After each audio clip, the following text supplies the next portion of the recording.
It's huge, and I want to tell anybody that is dealing with addiction that if you have a support group or anything like that, lean on them. It is vital for you to be able to succeed, for you to lean on it, because I couldn't have done it alone, and I know that it's hard for other people to do it on their own. And Hi, my name is Alex with livinginthenews.com, and I'm here with Tylor. Tylor, you have a story to share. Introduce yourself and maybe get us started with your story.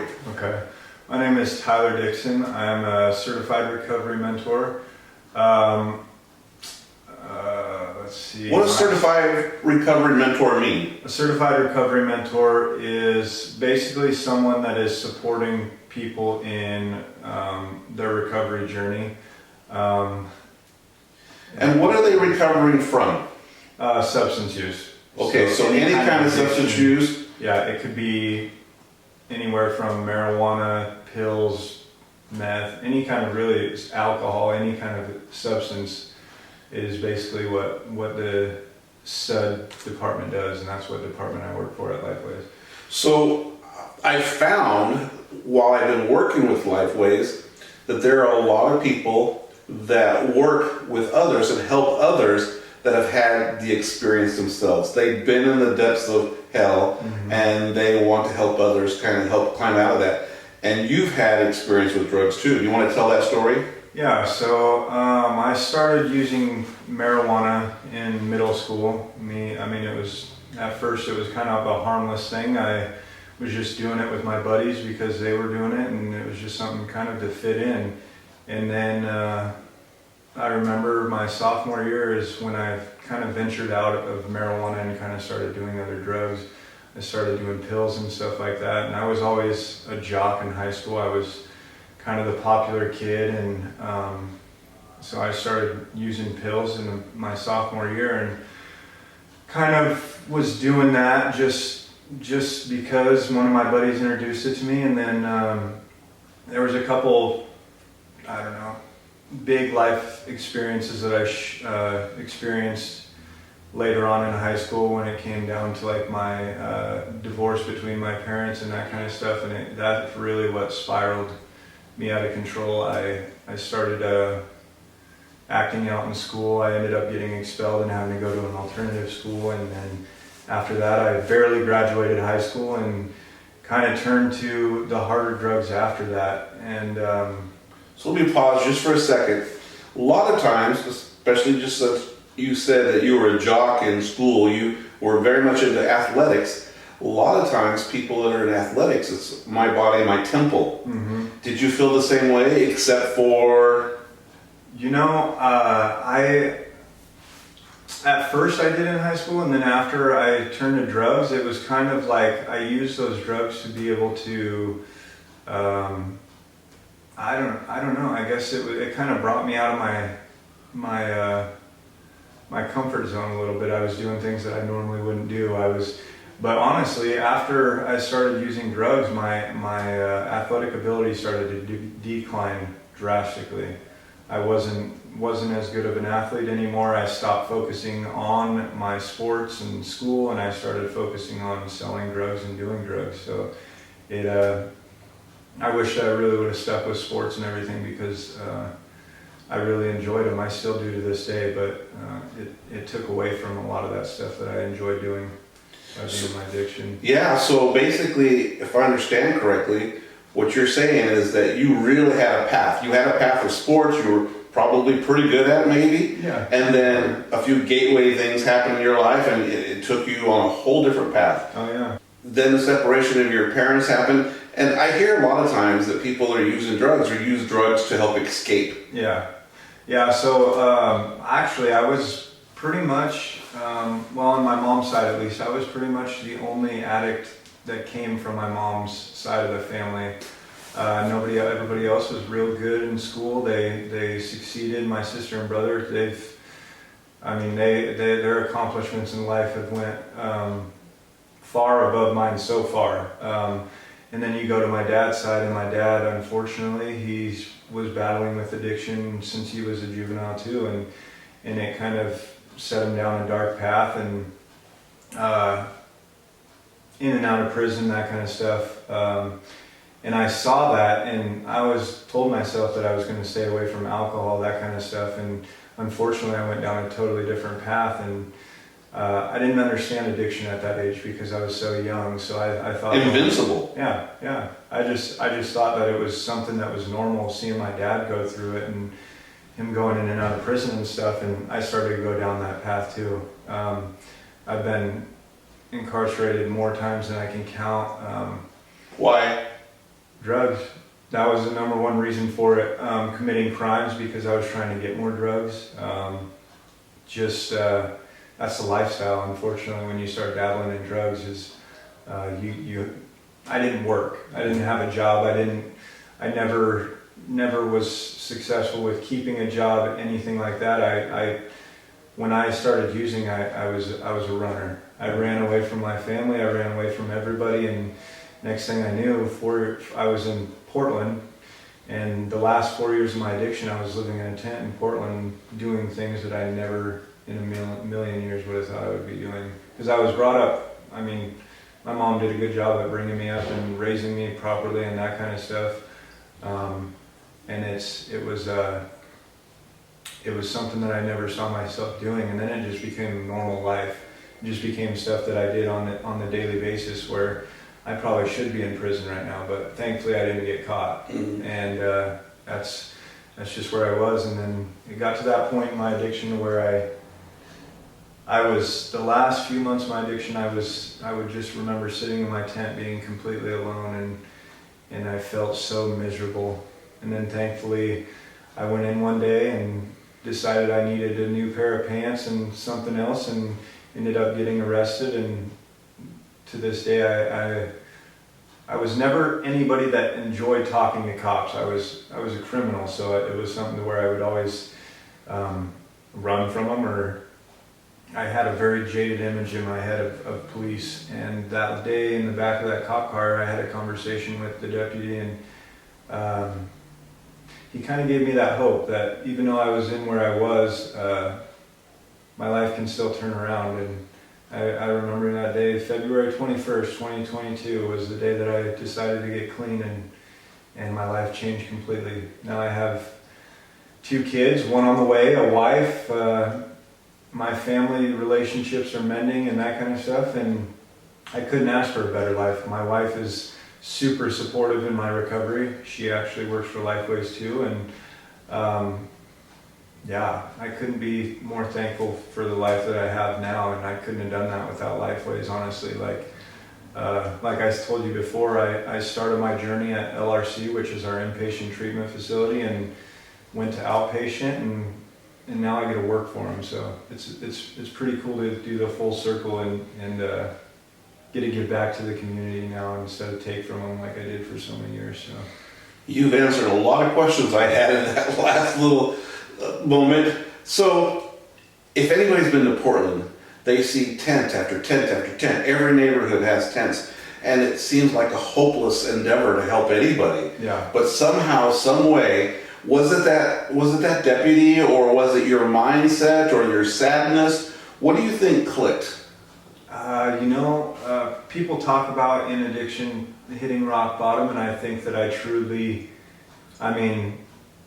was up in Portland during COVID, so everybody, I knew doctors, different kind of very successful people that were living in tents getting high because COVID was so depressing and stuff, so it was just a normal lifestyle up there. And I think it took me not having anybody for such a long time, and really having to hit rock bottom for me to change my life around. You can't really get any much lower than that except for death when it comes to addiction. I was using IV. I didn't have anybody. I was living in a tent, living with big old giant rats scurrying around all the time, and there was no. I don't think it can get any deeper than that. So you talked about your deepest was pure loneliness, yeah, and that your happiness right now is family relationships, children, and your wife, and working and helping others. Yeah. That's the teeter-totter here of from pure loneliness to the joy of family. Yep. Is that true? Did I translate that correctly? Exactly. That's exactly what it is, and I couldn't have done that without getting sober, you know, because Right. I messed up a lot of relationships and screwed over a lot of people that genuinely cared about me in my addiction, and I pushed them all away, you know. It happens, huh? Yeah. Yeah. So during your recovery, I'm obviously going to ask a kind of a dumb question. It wasn't easy. I know it wasn't easy, but what kept you going? I finally got sight of how successful I could be, and I got that confidence in myself to be able to achieve things that I didn't think I could achieve. I had a real bad problem with doubting myself and limiting myself to my successes and stuff like that, and going through LRC, they told me that I could. They gave me that confidence to be able to achieve things that I didn't think I could, because for so long that was the kind of lifestyle that I lived. It was just, it led down failure after failure after failure, and I finally got that confidence, thankfully, to all of the people that were at LRC, and then it just kind of grew after that, you know. LRC, Lifeways Recovery Center? Yep, and then it transpired into the outpatient, where thankfully I had a very, very good clinician, Cheryl Clark. She pushed me to do things that I didn't think that I could achieve, and I just kept meeting these people along the way that just kept pushing me and giving me the strength to be able to, and knowledge to be able to overcome all these obstacles that I had in my life. And then I met my wife, and she's been super supportive my entire recovery journey. I mean, any kind of monuments or anything that I reach, she's there celebrating them with me, you know. And then now having kids and everything, I can finally be able to break those chains that I had as a child with my father, and be able to show them a sober father and everything, and be a present father. Wonderful. So what I've gathered from you is that you personally, on your own, said it's time. We're going to do this. Yep. And then you reached out to others, and you didn't do it by yourself, right? No. You did it with a community of people, not one, not two, not three, but maybe many people that were there for you during your recovery. Yeah. How important is that? It's huge, and I want to tell anybody that is dealing with addiction that if you have a support group or anything like that, lean on them. It is vital for you to be able to succeed, for you to lean on it, because I couldn't have done it alone, and I know that it's hard for other people to do it on their own, and Lifeways is amazing about that. You get support in every department that you work with, whether it's mental health, substance use, anything like that. We're all here to support you, and that is what it's made of, is support. You got to lean on them. One thing I've noticed about Lifeways is that they're not only they not only are able to help you, but if there's an area that maybe they need help with, they have partners. Oh yeah. We have a very vast community partner groups here. We work with Community in Action a lot. We work with the Housing Authority, the health clinic, all that stuff, and we all just kind of come together as a community, another support group, where we come together and be able to help people that are in need of housing, testing for like HIV, that kind of stuff, just a bunch of other things. And then we have our other recovery-based place that people go, which is altruistic, and they help people out too. But we all just come together because we all have the same mindset, is to help people that are struggling, and that's where our community partners, we're very good at working together. So one thing that I find really impressive with the Drop-in Center, could you tell everybody what the Drop-in Center is? So the Drop-in Center is a place where people can go to get support. If they're struggling with addiction, they can come in and get linked up with resources and get enrolled in services with Lifeways. We also have a lot of people that come in here to finally do that surrendering that I talked about, and be like, look, I need help. And we will work on getting them into a detox or a residential treatment facility down here. And that's the ultimate goal, but they can come in with no charge. It's free. Just walk in, just to have somebody they can talk to. Yep, exactly. And we're open Tuesday through Thursdays from 10 to 3, and we run groups down here. We have a set schedule for groups, anywhere from a cooking class to be able to teach people how to budget their food stamps and stuff and learn how to cook a meal, to I run a Serenity Squad down here where it's working on coping skills for all the stressful situations in life. A vibe time where you just come in and it's like a meditation class type thing, and we just offer these groups and stuff to not only Lifeways clients but to the community.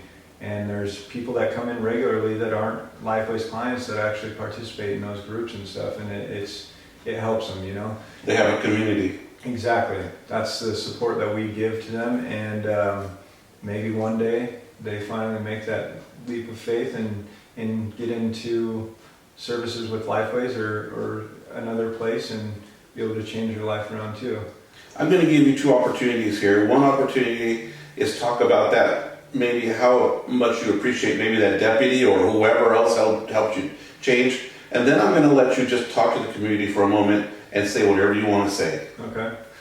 Well, I mean, I think that deputy, there's a pretty bad image when it comes to cops a lot of the times when you're in your addiction and stuff. And I think that him just really at that time I was in a vulnerable state, and just him being able to sit there and listen to me. And it was something where you think that when you're in that situation, you're looking for advice and stuff. And really he just sat there and listened to me and just gave me very few words, but it kind of just sparked something in me to make me realize that I was ready for a change, and I was capable of that change too. So He sounded like an amazing yeah, law enforcement deputy. he was. And I'm sure that he deals with people all the time, and he probably doesn't realize the impact that he had on somebody's life, and that's I'm super thankful for him. Wonderful. Yeah. Now, what would you want to tell the community? Just from your heart, look at them and just tell them whatever you want to tell them. I would like to tell the community that anybody that is struggling with addiction, you can achieve sobriety. It's in everybody's family. It's in successful people's family. It really affects everybody in our community. And if you're ever struggling with it, come on down to the Drop-in Center, and we will do our best to be able to help you and give you the knowledge and skills that you can to be successful. Because we're all able to be successful. We just got to be able to find that purpose in life and have the knowledge and skills to be able to be that way. Yeah. And I'm going to add one more thing that I wasn't going to, but tell us the joy of sobriety. The joy of sobriety is getting off of work and walking in the front door of your house and having your children and wife greet you with a hug and a kiss. That's something that I wouldn't change for the world, man. And I wouldn't have gotten that without being sober. So that's probably my favorite part of the day, is coming home after a long day of work and helping people out and everything, and then getting to have my kids and wife come up to me and give me love. So that's wonderful. Yeah, wonderful. Yeah. Thank you very much for sharing some of these things. I mean, they're kind of very personal, but yeah. I appreciate you taking that, and hopefully somebody out there hears this and says, you know what, you might be like that deputy for somebody else. Yeah. Just somebody is there and they can come in and talk to you here, right? Yeah. You're available. Yes, I am. Yes, I am. I'm available whenever you need me. So wonderful. Thank you so much. I appreciate it, Alex. Thank you. And thank all of you for watching livinginthenews.com.